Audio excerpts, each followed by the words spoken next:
Hello friends, இன்றைக்கி நம்ம வெள்ளரிக்காய் பச்சடி எப்படி செய்யுதுன்னு பார்க்கலாம். இது ஓணம் ஸ்பெஷலு.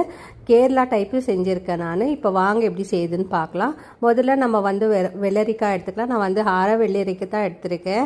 அது நம்ம கட் பண்ணிவிட்டு நான் சட்டி எடுத்திருக்கேன். அதில் வேக வச்சு எடுத்துக்கலாம். தண்ணி ஊற்றிட்டு நம்ம கொஞ்சமாக உப்பு போட்டுக்கலாம். இதுக்கு மஞ்சள் பொடி தேவையில்லை. இப்போ நம்ம இது வேகிறதுக்குள்ள நல்லா வேகட்டும். ஒரு மிக்சி ஜார் எடுத்துக்கலாம். அதில் 1/4 கப் அளவுக்கு நம்ம தேங்காய் எடுத்துக்கலாம். ஒரு பச்சை மிளகாய் எடுத்துக்கலாம். 1/4 டீஸ்பூன் அளவுக்கு சீரகம் எடுத்துக்கலாம்.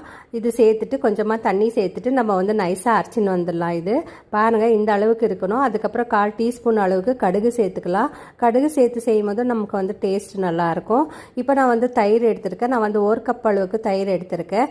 அதை நம்ம நல்லா பீட் பண்ணி எடுத்துக்கலாம். இந்த தயிரில் கட்டி எதுவும் இல்லாத மாதிரி நம்ம பீட் பண்ணி எடுத்துக்கலாம். நல்லா ஒரு க்ரீமி கன்சிஸ்டன்சியில் பீட் பண்ணி எடுத்துக்கலாம். இப்போ பாருங்கள், இது இருக்கட்டும். நம்ம வேக வச்சிருக்கிற காயை பார்க்கலாம். பாருங்கள், தண்ணியெல்லாம் சுண்டிட்டு நல்லா வெந்திருக்கு.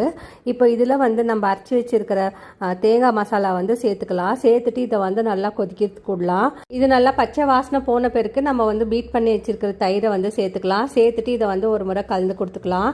இப்போ ஸ்டவ் ஆஃப் பண்ணிவிட்டு நம்ம தேங்காய் எண்ணெய் ஊற்றி நம்ம தாளிச்சிக்கலாம். கடுகு, கருவேப்பிலை, காஞ்ச மிளகாய் போட்டு தாளிச்சிக்கலாம். வெள்ளரிக்காய் தயிர் பச்சடி ரெடி ஆகிடுச்சு. நீங்களும் ட்ரை பண்ணி பாருங்கள். இந்த ஓணமுக்கு பிடிச்சதா லைக் பண்ணுங்கள். தேங்க்யூ.